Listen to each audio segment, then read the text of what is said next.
Cerca de 9 mil crianças e adolescentes aguardam por adoção no Brasil. Do outro lado da história, 44 mil adultos brasileiros e 260 estrangeiros esperam para conseguirem adotar uma criança ou um adolescente no país. Os dados são do Cadastro Nacional de Adoção do Conselho Nacional de Justiça. A gente não precisa nem fazer muita conta para perceber que tem muito mais pessoas querendo adotar do que alguém esperando por adoção. Os motivos para essa triste realidade são vários. Expectativas versus realidade, burocracia e preconceitos são alguns. E é a adoção que o programa deste mês de setembro vai debater. Fique ligado, o Dois Pontos começa agora. Brazil not as a regional power, but as a global power. A democracia se fala a verdade. Habemos Papa.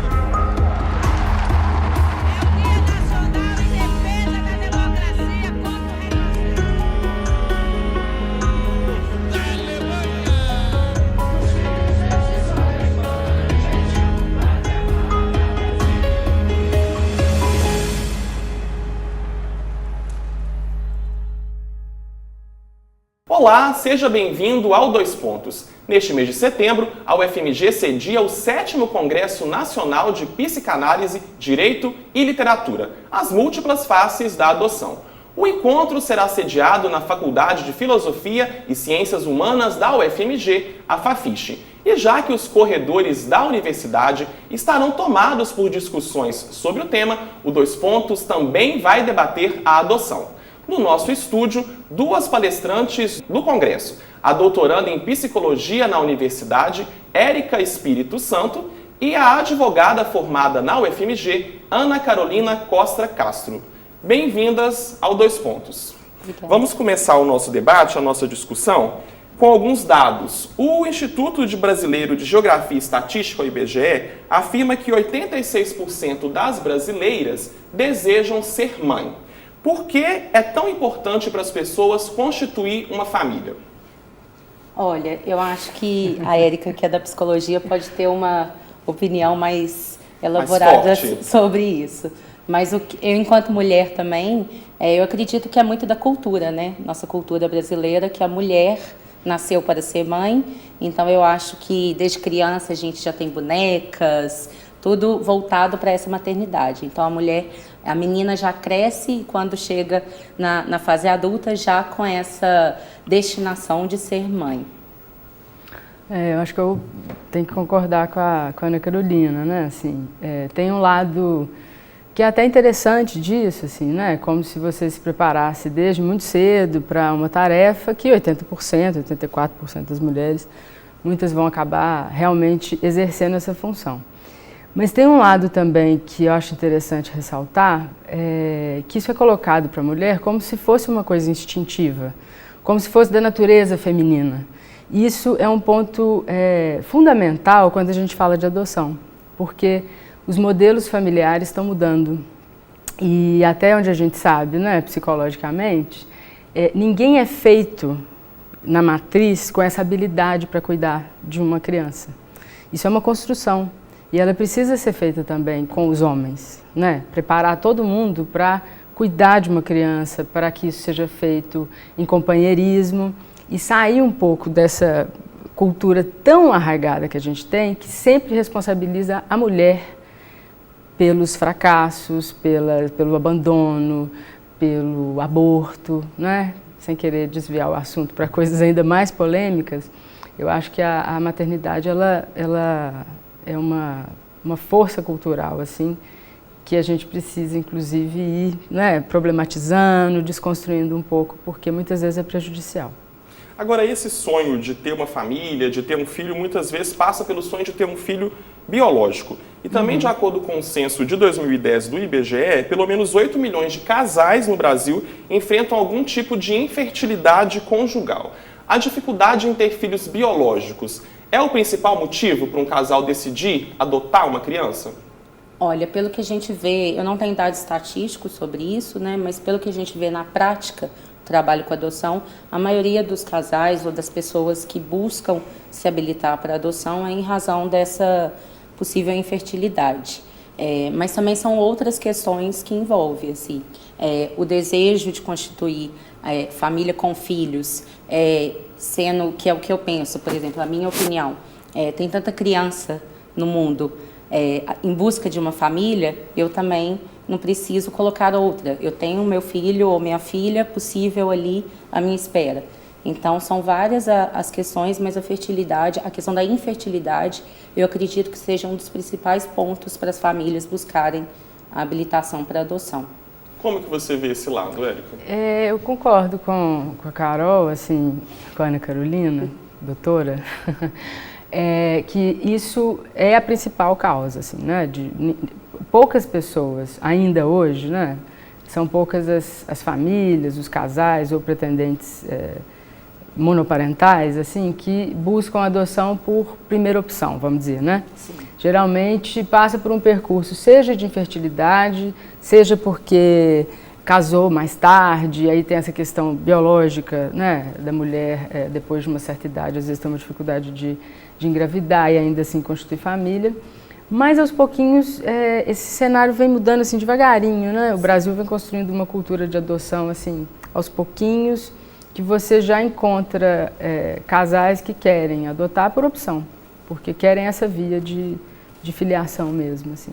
E como que fica um casal que tenta adotar, que tenta engravidar e não consegue, que tem um problema de infertilidade? Qual que é a consequência disso para o aspecto emocional da relação do casal? E se ficar tentando engravidar e não conseguir. Isso é muito difícil para o casal, Érica? Eu acho que só a forma como você coloca a pergunta já fala disso, né? Vai tentando. Imagina, né, quando você vai ter uma relação sexual com o seu parceiro ali e ter essa finalidade, né? Olha só que coisa mais esquisita.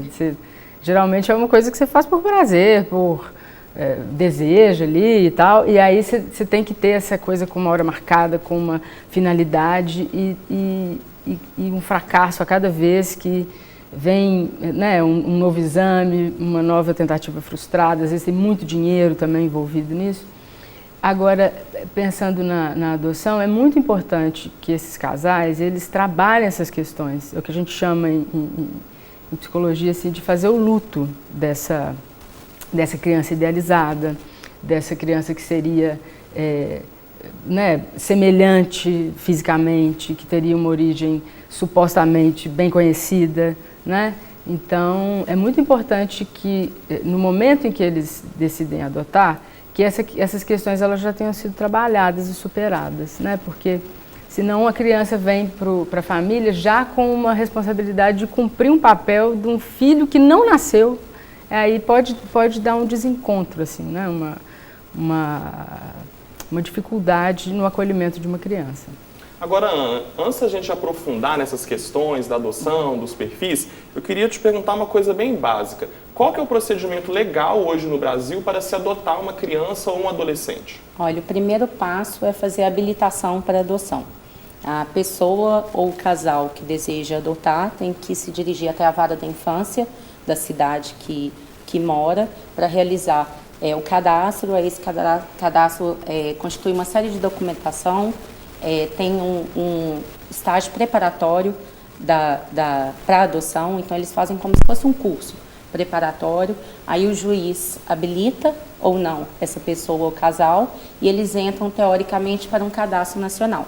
E aí, a partir do momento que entra para o cadastro, espera a criança ou adolescente correspondente ao perfil escolhido pela pessoa ou casal, e aí é quando recebe a criança e inicia o processo de adoção. E quando o adolescente chega aos 18 anos, ele ainda pode ser adotado? Olha, a adoção não tem limite de idade. De 0 a 60 anos a pessoa pode ser adotada. O único requisito legal é que a diferença de idade entre os adotantes e a criança, adolescente ou a pessoa seja de no mínimo 16 anos. Então esse é o único requisito. Então não tem limite de idade. Mas a realidade do país é quando faz 18 anos, quase nunca é adotado. Muitas pessoas fazem uma diferenciação, falam assim, esse é o filho biológico, esse é o filho adotivo. Por que esse laço sanguíneo ainda é tão forte para as pessoas fazerem uma diferenciação entre o filho biológico e o filho adotivo? Eu acho que isso, de novo, a gente recai sobre a questão cultural, né? Assim, até muito recentemente, os nossos modelos de família, eles eram amparados numa certa imagem de uma família. Por mais que, se a gente for contar as histórias das nossas famílias, você vai ter sempre alguma coisa muito diferente desse modelinho que a gente chama aqui de modelo margarina, né? Assim, papai, mamãe, filhinho numa casa muito alegre, aquela coisa meio propaganda de televisão. À medida que a cultura vai mudando, as coisas vão, a expectativa vai mudando também. Mas a gente leva muito tempo para mudar a imagem de alguma coisa. Então, de novo, eu acho que esse ponto cai sobre essa questão, assim, sabe? Da expectativa, como se fosse uma certa normalidade. Mesmo a gente, quando vai pensar nas nossas próprias histórias, a gente sempre encontra, desde sempre, modelos muito diferentes desses, digamos, tradicionais, assim, né? Mas a família que tem uma criança que foi adotada, ou um adolescente que foi adotado, tem um momento certo e ideal para contar para a criança ou para o adolescente? Como que é esse processo? De novo, né, nesse ponto cultural, a gente vive num país que tem uma história de pobreza muito grande. E a Carol vai me ajudar nisso, assim, né? Eu acho que não é exagero dizer que até pouco tempo atrás, até 20 anos atrás, pouco tempo, as adoções elas eram feitas assim com um certo... tem alguém que vem do interior, e aí tem a família que não conseguiu ter filho, e aí fica aquela coisa... Então, assim, pegou para cuidar, né? Fazendo uma distinção muito grande entre esse tipo de filiação. Quase como se fosse uma espécie de chaga, a criança que vem da adoção, né? Como se tivesse sempre que ter uma compensação para poder apagar aquela origem, como se ela fosse menor, ou pior, ou mais difícil. Com essa mudança na cultura de adoção, aos poucos a gente vai tentando mudar a mentalidade das pessoas. Mas é verdade que ainda é muito comum. Outro dia eu estava numa palestra sobre adoção, pessoas, né, psicóloga, conversando e tudo, e vira e mexe, ela falava assim, mas é igual se fosse o nosso, né? Sabe assim, quando, sem querer, sem maldade, né, as pessoas, elas colocam isso. Diferenciação, né? Uma certa diferenciação. Claro que tem uma diferença. O intuito aqui não é negar a diferença. Né? Negar a diferença também é um prejuízo. Quando a gente nega alguma coisa, geralmente é porque a gente pensa que tem algum problema. Então, respondendo a pergunta agora mais diretamente, não é que existe uma idade certa para você falar. A gente vai falando as coisas para as crianças à medida que elas vão crescendo, que as perguntas vão surgindo. A questão é o pai, a mãe, os tios, o entorno, estarem muito preparados para lidar com a adoção como uma origem de filiação normal. Então, não precisa ser um tabu, né? Contar a verdade sobre a origem do sujeito. É tratar disso de uma maneira natural. De onde eu vim? Essas perguntas elas aparecem, né? E a criança ela tem que ter direito a sonhar, idealizar e pensar sobre a origem dela igual qualquer outra. Porque às vezes acontece um ponto também, que é o seguinte, uma necessidade de contar a verdade. A gente não conta a verdade absoluta e crua para todas as crianças à medida que elas vão perguntando. Tem as idades em que ela pode saber, digamos, uma verdade mais dura, né? Quando uma criança pequenininha pergunta aos pais como ela veio ao mundo, eles não vão dar uma descrição da relação sexual que os pais tiveram e de como que foi. Eles vão contar essa história juntando uma forma familiar de contar a história. Cada família tem um jeito de contar uma história, não é? Então, essa família ela vai inventar um jeito de contar a verdade para aquela criança à medida que ela for crescendo. Como dizem, né? Você nasceu do meu coração, você estava esperando por mim, eu estava esperando por você. Tem tantas histórias, né? De ir contando essa verdade para a criança, acolhendo ela na mitologia familiar, né? Na história familiar, gradativamente. Até que lá pelas tantas ela pode querer saber, digamos, mesmo, né, assim, quem eu quero conhecer, eu quero saber, eu quero ir lá atrás dos documentos. Aí, geralmente, é quando ela está um pouquinho mais velha, né? E sobre essa questão que você disse, filho biológico, filho adotivo, como a Érica disse, questão muito cultural também. A questão da adoção vem mudando tem pouco tempo. A Constituição de 88, então, assim, há 28 anos atrás apenas, foi quando extinguiu qualquer distinção de filiação. Então, o filho legítimo, pelo Código Civil de 16 e antes da Constituição, era apenas aquele filho biológico de pai e mãe casados. Então, a Constituição de 88 rompeu com esse paradigma anterior e reconheceu que toda forma de filiação é igual, não tem distinção alguma. Então, quando você diz filho biológico, filho adotivo, não tem por que colocar esse adjetivo depois de filho. É filho e ponto. É por uma questão jurídica, é filho e ponto. Você não fala assim, filho de proveta, filho de mãe solteira, filho de mãe morta. Assim, não tem uma distinção, é filho. A categoria filho é só ela pronta pela legislação brasileira atual. E a questão do direito da criança, ela tem o direito, desde quando ela nasce, saber a origem. Mas em razão da capacidade dela, que é uma pessoa em desenvolvimento, entender aquela sua origem, ela tem que ser trabalhada com os pais têm que trabalhar com a criança à medida que ela tem capacidade de compreensão. Então, é aos poucos, mas nunca omitindo, nunca inventando uma história que não é real. Porque também, quando a criança, normalmente na fase da adolescência, descobre, isso para a família é muito dolorido, para a criança e para o adolescente muito mais. Então, pela legislação brasileira, não tem qualquer distinção. Então, a gente tem que romper com essa cultura de impor essa distinção, sendo que ela, de fato, não existe. Para a gente continuar com o programa, eu vou ter que continuar utilizando o termo filhos adotivos só para poder ficar mais claro do que a gente está falando. Sim. Agora, uma outra questão, quando, Érica, o adolescente ou até o adulto que foi adotado, ele quer conhecer os pais biológicos. Isso também pode causar um certo sofrimento para a família. Como que os pais que adotaram a criança podem lidar melhor com essa situação, desse momento do filho querer conhecer o pai biológico? Eu acho que a adolescência é um tempo complicado, né? Assim, não precisa ser difícil, mas é um tempo, vamos dizer, turbulento, né? E para as crianças que foram adotadas bebezinhos, né, muito pequenininhas, elas não lembram das coisas, é mesmo um tempo de você reconstituir sua identificação com as suas figuras parentais, né?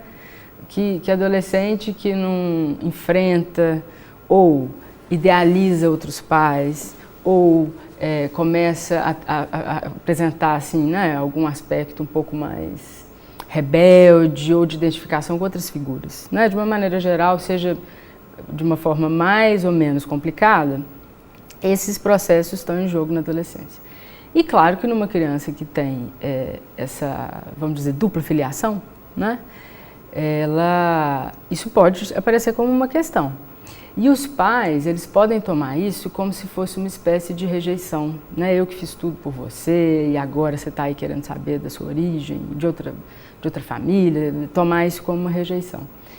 E seria bom que não fosse assim, né? Que esses pais estivessem preparados, né? Desde muito cedo, para que a criança possa fazer esse percurso à medida que ela precise ou não. Porque esse campo da adoção, a gente sempre trabalha com umas questões assim, complexas, do tipo, de um lado, não negar, não impedir a criança de ir atrás, né, do que ela precisa, que às vezes é importante mesmo, mas também não impor, não colocar isso como se fosse uma demanda absolutamente necessária. Porque tem história de crianças, às vezes até irmãos, que um quer saber e o outro não quer saber de jeito nenhum. Ele não quer saber, não quer conhecer. Né? Então, assim, é complicado responder assim diretamente, porque vai depender, de novo, da necessidade do sujeito de procurar por aquilo. E às vezes a criança ela quer procurar, mas ela quer só saber, ela não quer conhecer. Tem algumas que querem conhecer, adolescente, adulto, né? Quer ir atrás, quer às vezes retomar algum contato com a família de origem, né? Família biológica, vamos dizer assim. Eu acho esses termos todos muito precários, né? O tempo inteiro a gente fala de filiação e tal, e mesmo o termo filiação biológica é meio esquisito, né? Assim, é sempre uma filiação encoberta, toda feita a partir de muito cuidado, muito carinho, não é biológico, né? Não é uma coisa que vem com a natureza, assim, né? A gente precisa de muito trabalho em cima disso, mas enfim, vamos continuar com as palavras que a gente tem. Mas respondendo a pergunta, né, é isso, os pais, eles adolescência, né? Acho que eles vão se preparando para isso desde que a criança é pequenininha, e quando virar adolescente, como é que vai ser? E poder localizar se realmente isso é uma questão difícil. Porque se for uma questão difícil, às vezes é o caso do pai procurar um terapeuta, um psicólogo, um analista, alguém com que ele possa ou ela possa tratar essa questão da origem, né? Da filiação mesmo, assim. Porque pode ser uma coisa que ficou meio mal resolvida e que é o momento mesmo de restabelecer esse assunto, né? Acho que é por aí.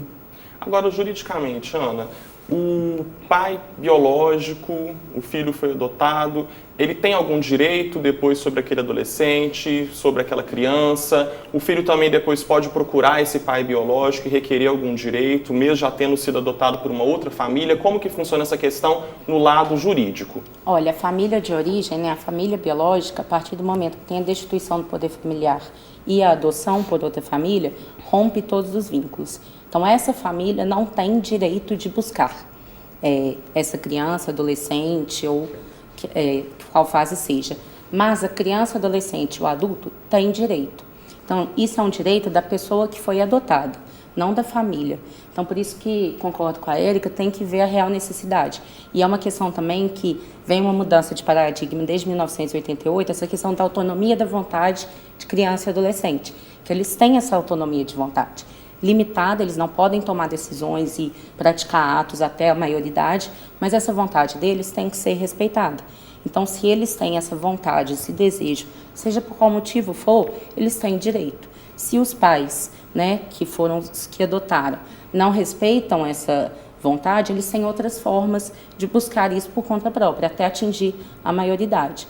Então, isso é um direito da criança. Então, a família tem que trabalhar com isso, né, os pais, pai ou mãe adotivo, tem que trabalhar com isso internamente para aceitar que isso pode ser uma possibilidade. Isso é um direito do filho deles, de buscar essa origem.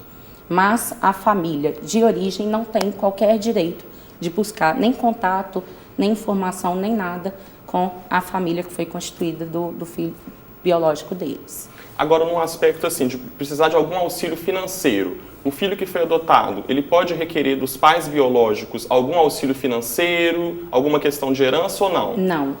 Como o vínculo, a adoção, né, quando sai o processo de adoção, constitui essa nova filiação, qualquer vínculo, direito ou obrigação da família de origem e dessa criança, eles se rompem. Então, não tem como ter herança, não tem como pedir alimentos, pedir nada em relação a essa família. Se a criança depois, no caso, se o adulto, quando descobre a origem da família, deseja contribuir financeiramente, ou o contrário, e buscar por conta própria, aí sim, mas por vontade própria, não por direito ou dever.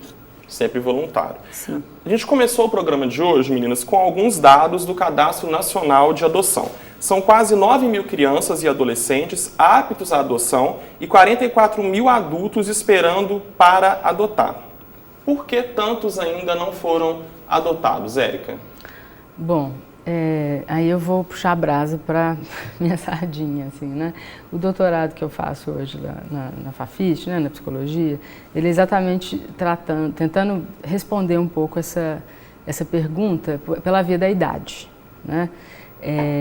Um dos fatores preponderantes nesse desencontro entre um número tão grande de pretendentes e um número tão pequeno, relativamente, de crianças. Por que essas crianças não estão sendo adotadas, né? Porque um dos fatores é a idade. Se você pegar é muito bom, quem quiser entrar no Cadastro Nacional, só entrar na internet, colocar lá Cadastro Nacional de Adoção, qualquer pessoa pode ter acesso a esses dados. Você olha as idades das crianças, quanto mais vai ficando, a partir dos 7, 8, 9, 10, você tem mais crianças cadastradas, né, a porcentagem vai aumentando, e você tem menos famílias interessadas quando se trata dos pretendentes nacionais, né? De novo, né, sem querer parecer repetitivo e tudo, a gente tem também uma espécie de, isso é no mundo inteiro, né, não é só no Brasil não, uma espécie de ideia, de senso comum, de que quanto mais cedo você criar, quanto mais cedo você pegar se adotar essa criança, mais garantido vai ser essa filiação, vamos dizer assim. Né? Quanto mais cedo, melhor.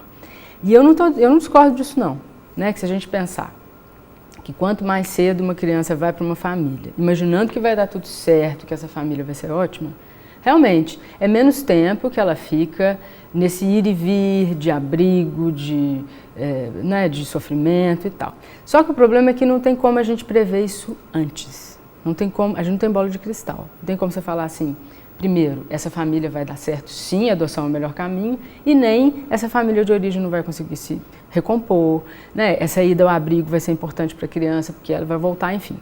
E aí o que acontece? Essas crianças elas vão ficando mais velhas nos abrigos. E aí a chance delas de adoção vai caindo, à medida que elas vão crescendo. E aí a parte que eu puxo a brasa, né? Que o trabalho que eu faço, como ele é sobre adoção internacional, que é um dado que você também trouxe do cadastro, eu queria comentar brevemente sobre ele, porque se você olha lá, também de novo as idades, você vai ver que, contrário dos pretendentes nacionais, os internacionais, quanto mais você vai aumentando a idade, de 7 até 12, depois de 12, 13, continua similar ao nacional, mas você tem um crescimento do número de pretendentes. A gente não pode interpretar esse dado achando que os estrangeiros têm muito mais abertura para adotar crianças maiores. Não é isso. É porque o perfil da criança brasileira é esse, perfil de criança apta à adoção internacional. Quer dizer o quê? Ela já está destituída do poder familiar. Essas crianças elas são sempre maiores de 6, 7 anos, né? De uma maneira global. Pode até ter um piquitito lá no meio, um menorzinho, mas porque ele faz parte de uma fratria. São vários irmãos, e aí o mais novinho tem 2, ou é um bebê. Mas, em princípio, a adoção internacional só acontece quando todas as outras etapas já foram cumpridas. Ou seja, a criança ela está mais velha, né? Tem 7, 8, 12, 13 anos de idade na adoção. Então, voltando para os dados do cadastro, a gente percebe que esse fator idade, ele é muito fundamental. E por isso, né, eu acho fundamental, e é uma das coisas que a gente vai discutir nesse congresso que teremos aqui em setembro, é o quão esse tipo de adoção, que é chamada adoção tardia, no nome você percebe que tem uma certa tendência a achar que foi tarde, né, que foi depois do tempo ideal, que ela também tem suas características de lados muito positivos, que elas são adoções bem-sucedidas, né? Tem vários exemplos de muitos anos de adoções de crianças grandes, né? Já com 8, 9 anos de idade, que são muito bem-sucedidas, que tem, por exemplo, uma certa, vou colocar como vantagem, né? Porque não é uma coisa em relação à outra, a gente está lidando com uma possibilidade, né?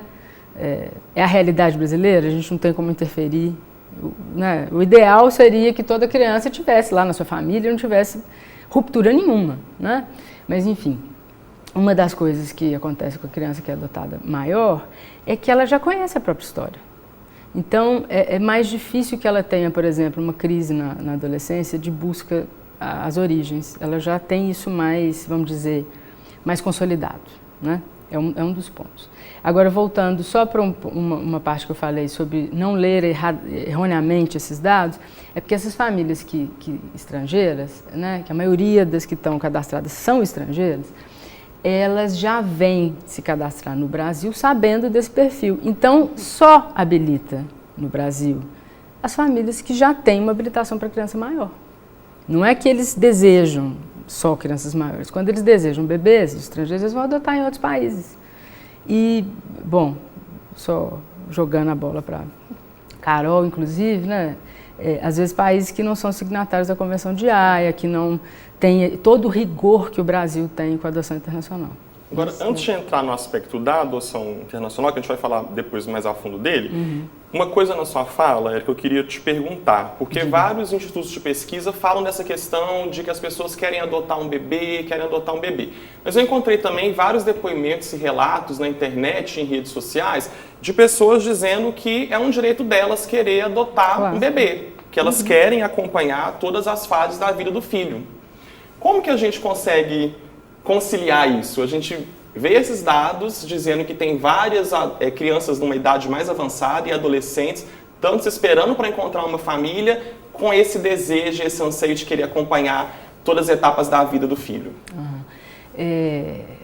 A gente não pode impor para uma família, para um pretendente, impor o que ela tem que querer, né?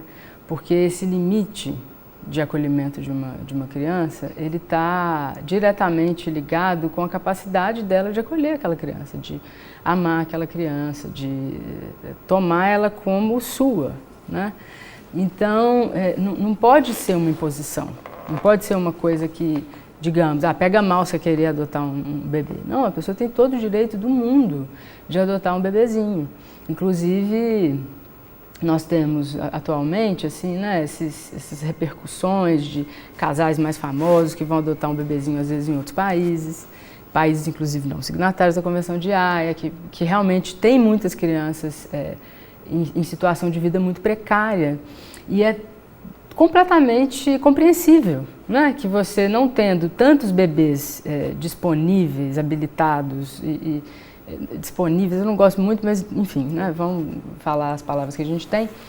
Como não tem tantos, a família que quer absolutamente adotar um bebê, ela pode, inclusive, fazer uma adoção internacional e para outros países, né?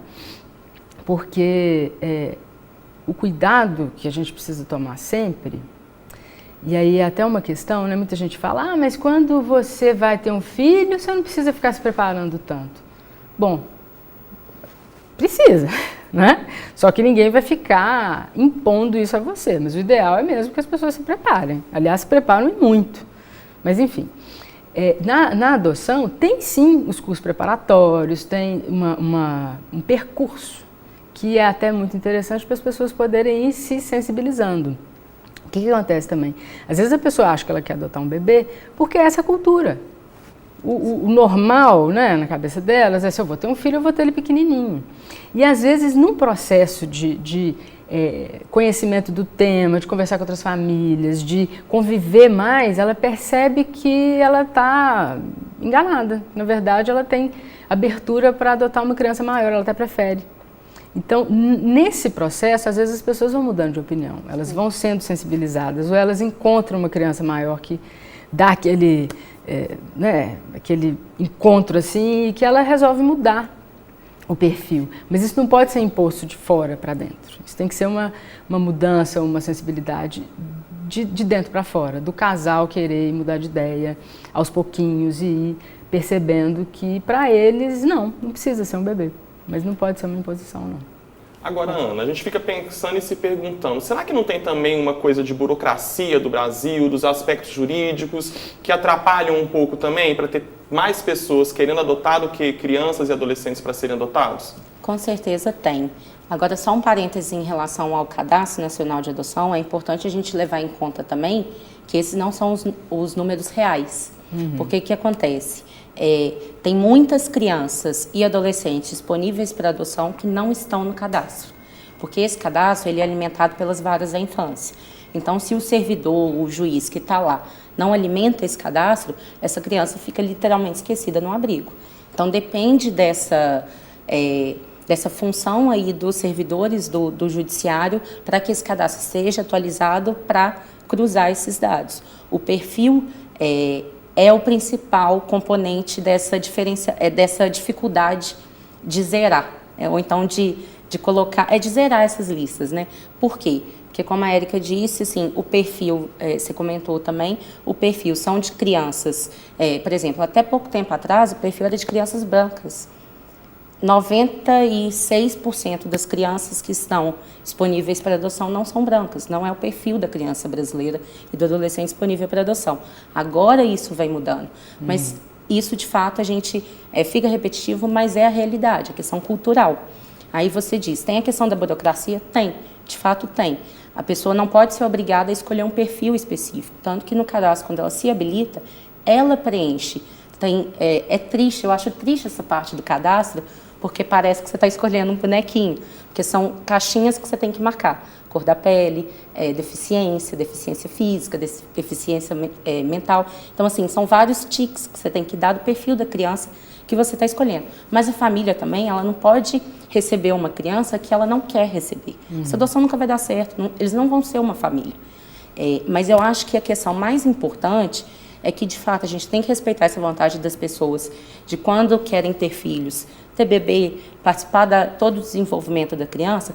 Só que a gente tem uma questão que é muito importante no Brasil, é que a mulher, no Brasil, a mulher, quando ela engravida, ela tem uma obrigação de ser mãe.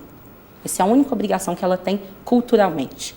O aborto não é permitido, só que ela tem outra possibilidade, que é de entregar esse filho para adoção. Isso é um direito da mulher. Isso não é direito da criança, isso não é direito da sociedade, isso é um direito da mulher.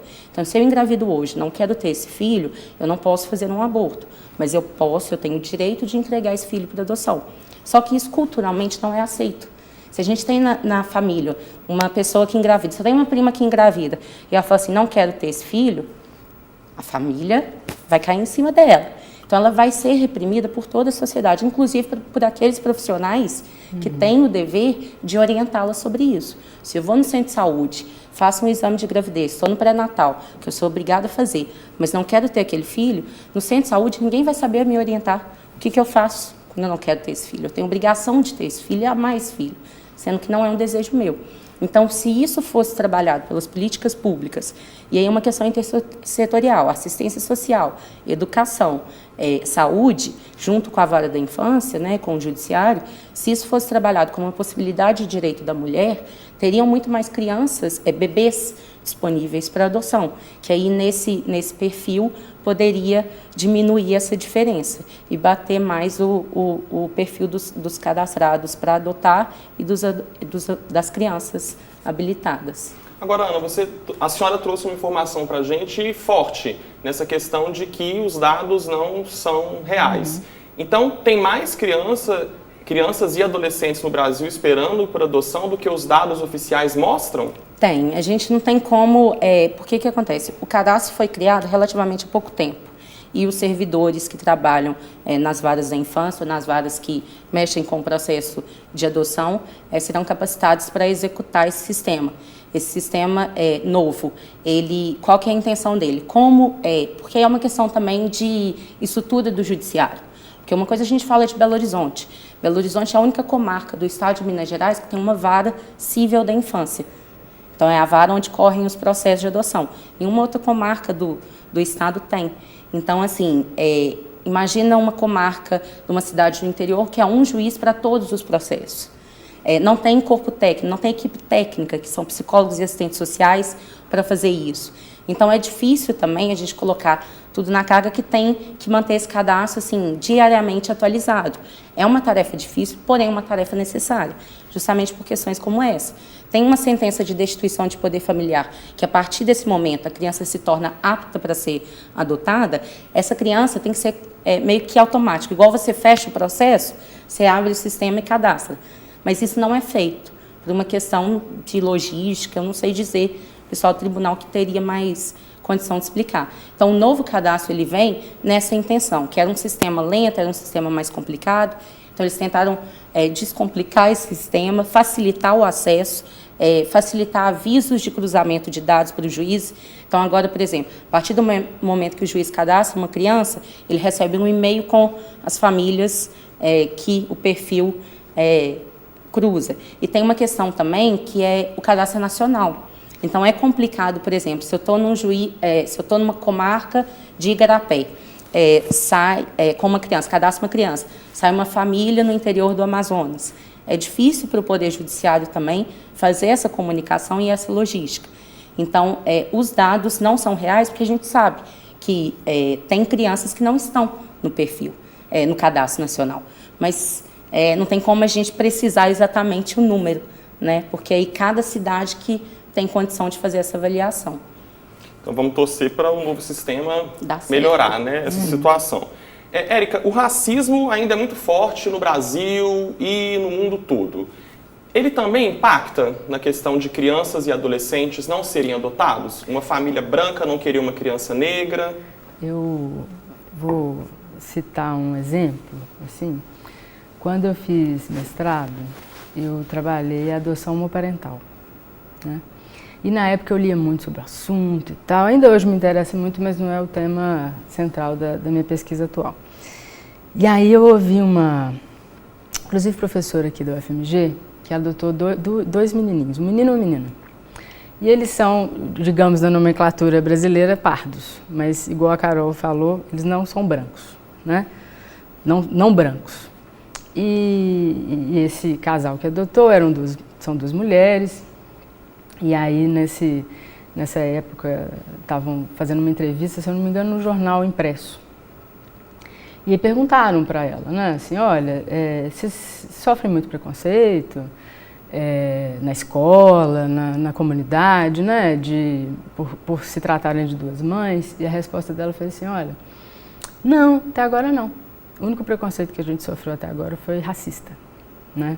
A única coisa que a gente enfrenta é que essas crianças, elas têm na pele uma diferença que a nossa comunidade, o nosso país ainda tem muita dificuldade de lidar, né? De aceitar, de tratar essa questão de uma forma mais direta.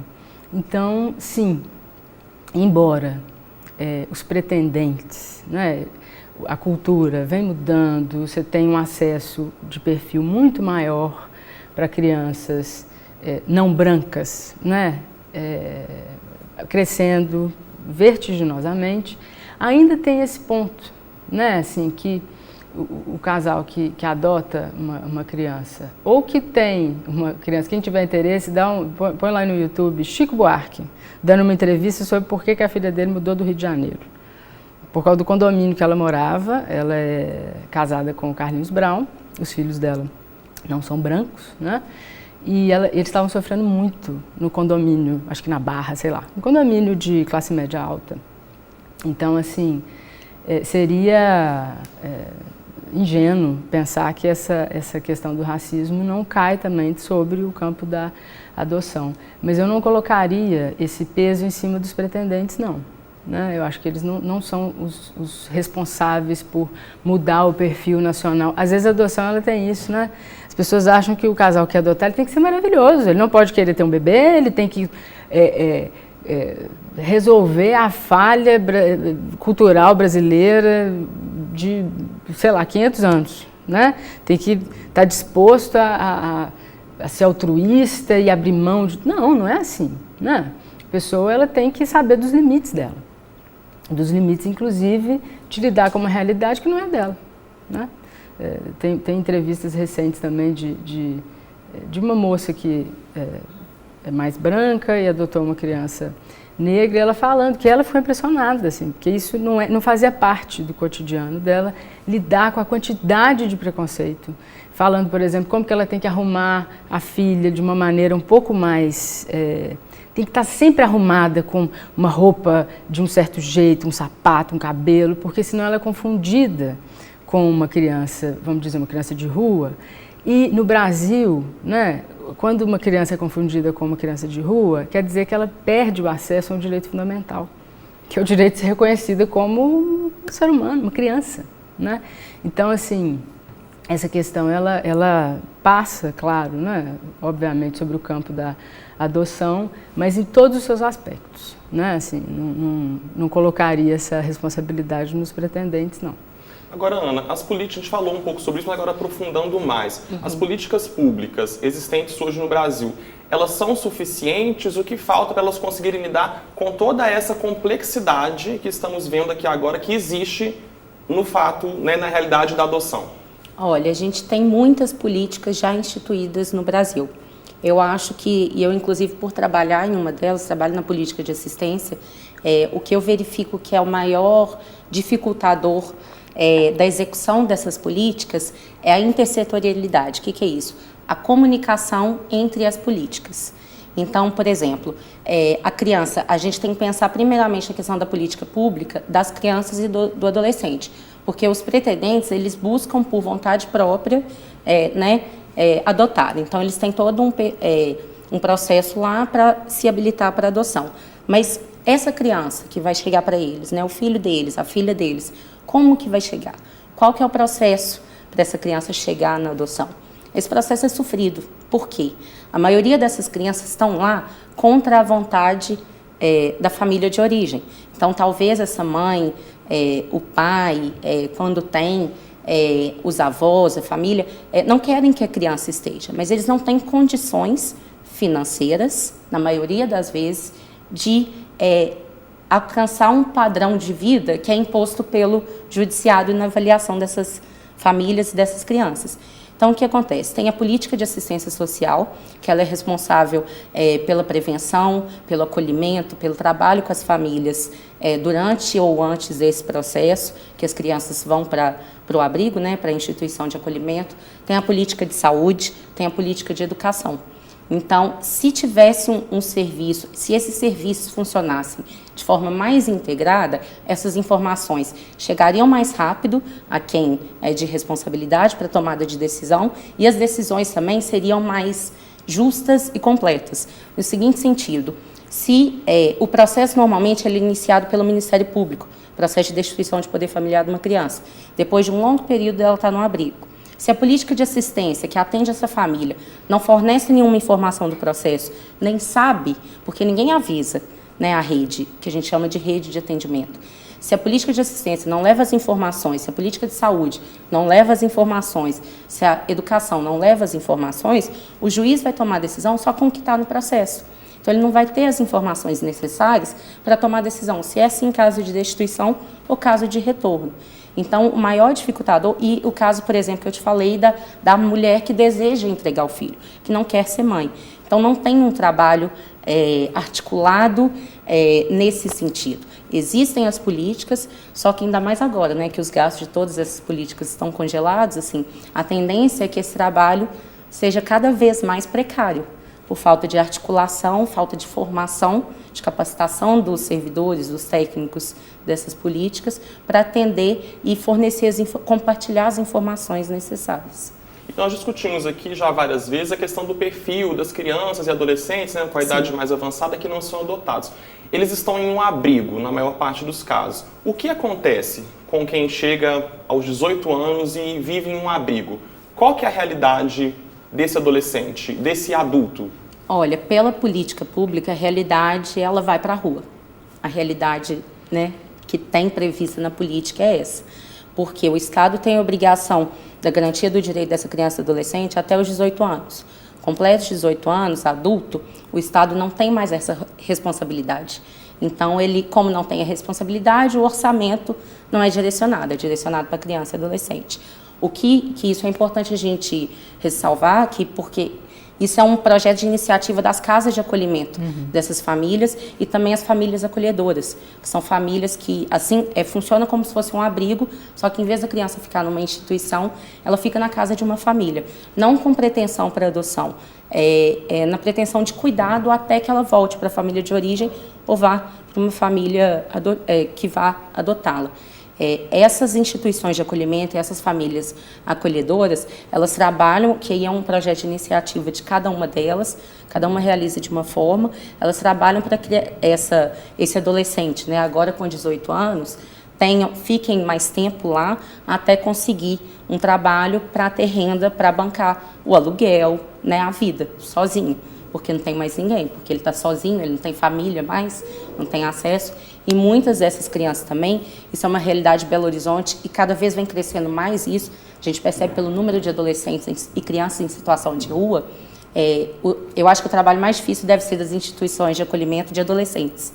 Porque o que acontece? Eles sabem que eles não têm perspectiva de serem adotados, eles fogem do abrigo. Porque abrigo tem regra, abrigo tem horário, abrigo tem todo um perfil de vida que eles nunca foram acostumados. Então, chega na adolescência, é muito comum os adolescentes fugirem. Então, eles ficam na rua, né? Aí a questão da droga, do ato infracional, tem toda essa questão que envolve. Então, é triste a realidade porque eles perdem a esperança. Perdem a esperança porque o que eles vão fazer? De um dia para o outro, estão na rua, não pode, o Estado não tem mais responsabilidade, ninguém mais tem responsabilidade sobre eles, porque a gente que tem o privilégio de ter uma família, digamos, estruturada, mas no fato de ter uma família, nossa família não segura, até quando a gente dá conta, né, de viver por conta própria. Essas pessoas não têm família, então eles não têm com quem contar. E o Estado, como não tem mais responsabilidade, é triste a realidade.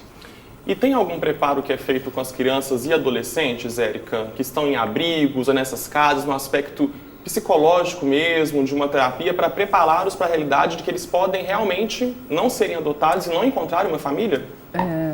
Bom, como ressaltou a Ana Carolina, assim, isso depende da iniciativa de cada instituição, né? Tem instituições que são, digamos, também mais estruturadas, quer dizer, literalmente, elas têm mais dinheiro, elas têm mais condição de contratar gente, de fazer programas de apadrinhamento, de levar esses adolescentes para cursos de formação, ficar em cima. Tem uma instituição que eu conheci recentemente em Contagem, né, de uma adoção que eu estava participando, assim, que eles têm, inclusive, casas separadas. A criança, ela vai, quanto mais velha ela vai ficando, ela, a partir, acho que dos 14, não lembro exatamente a idade, ela muda para uma outra casa em que ela não tem tanta... não tem gente, por exemplo, para cozinhar, para ela já ir aprendendo a ter autonomia de cuidar da própria casa, de arrumar, de conviver com outras pessoas, né? Uma espécie de república, porque ficam ali 4, 5 adolescentes tendo que gerenciar a casa, ainda com uma estrutura da instituição, né? Mas já se preparando para seguir a vida depois. E tem padrinhos, tem gente que ajuda a arrumar. Todo mundo sabe, gente, assim, que com um currículo na mão só, a pessoa pode até ter habilidade, muita vontade, mas é difícil conseguir. Você precisa de uma indicação.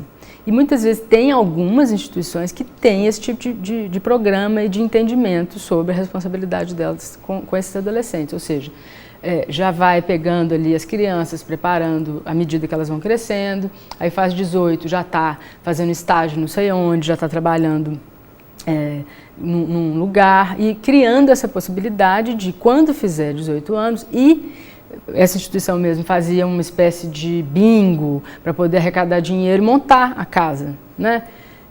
Desse ou dessa adolescente que está no momento de constituir a vida, né? Assim, quem aqui com 18 anos está preparado para falar assim, tchau, vai, né? Não é assim, é difícil, até você constituir família, você conseguir se bancar, conseguir manter o nível que você tinha, né, antes e tal, é complicado. Mas ainda depende muito de iniciativas individuais, né? Não é um programa nacional. Infelizmente, igual a Carol falou, assim, a gente está num momento político, moral, complicado, porque muitas vezes as pessoas tomam como se fosse uma espécie de babá, ou de excesso de cuidado com uma população que as pessoas confundem direitos humanos com privilégios, assim, né? E isso é um problema que, infelizmente, a gente está voltando a ver com mais frequência, criança na rua, gente na rua, em situação de precariedade, porque essas políticas públicas, esses investimentos em pesquisa, em política, em montar estruturas, isso tudo reflete diretamente na possibilidade das pessoas terem autonomia na vida. Então, assim, nós estamos aí num tempo de retrocesso, em que é importante mesmo a gente perceber o tanto que esses investimentos são necessários. E é necessário que eles aumentem, não que eles diminuam, né? A gente tenha cada vez mais profissional, igual o abrigo que tem possibilidade de ter um psicólogo, um assistente social. É uma área que é muito cobrada a dedicação desses profissionais, né? Assim, como se as pessoas não precisassem ganhar dinheiro. Os abrigos têm que ter dinheiro para pagar um psicólogo, um assistente social, para se dedicar ali inteiramente, para ficar fazendo essas preparações e conversando com eles, né? Agora a realidade é muito diferente. Assim, às vezes as instituições são precárias. Tem uma instituição para dar conta de não sei quantas cidades do interior. E aí você cobrar dessas instituições também, dar encaminhamento para depois, assim, é difícil. A gente está chegando perto do fim do programa, então agora a gente vai ter que ser um pouquinho mais objetivo para dar tempo de concluir. Eu tenho mais 2 perguntas muito importantes. A gente tem novas configurações de família, Ana. De forma bem objetiva, casais homoafetivos e pais solteiros, têm mais dificuldade para adotar? Olha, não é impedimento, está começando a mudar agora, mas tudo vai depender de quem fizer a avaliação do perfil deles. Então eu imagino sim, por uma questão cultural do nosso país, isso está mudando, mas que tenha um pouco mais de dificuldade na questão da habilitação, mas não é nenhum impedimento e a gente não pode falar pelo geral. Então tudo vai depender de quem for a pessoa que vai lá avaliar o perfil deles. Então assim, pelo fato de ser um casal homoafetivo ou monoparental, isso não desqualifica nem coloca ordem de prioridade para aquela criança e para a família. Então, a ordem de prioridade é ordem de cadastro de registro, não é forma de família. E o direito de família, ele vem mudando muito hoje, ainda bem. O afeto é o mais importante, não a questão da forma, mas sim o afeto da família. Então, essa é uma questão que pode ser um dificultador, mas se for um dificultador, tem mecanismos jurídicos para que isso seja reparado. Para a gente encerrar, Érica, de uma forma bem simples, a gente poder entender qual que é a importância da UFMG sediar agora, neste mês de setembro, um congresso para discutir a adoção em tantas perspectivas, uma visão mais interdisciplinar. Isso. Olha, a gente pensou esse tema e separou. É um congresso de psicanálise, direito e literatura, né? E o tema da adoção, ele contempla essas 3 áreas como acho que nenhum outro. A importância, acho que idealmente mais fundamental, é ter um espaço para que essas questões sejam discutidas, para que as pessoas que estão em formação nessa universidade tenham acesso a informações, que elas não fiquem reproduzindo senso comum, né? Por exemplo, de achar que tem criança demais disponível, que não é verdade, a gente está vendo com esses dados, que as pesquisas sejam feitas nessas áreas onde falta, né? Que elas consigam suprir de alguma maneira a teoria que falta para fomentar essas práticas.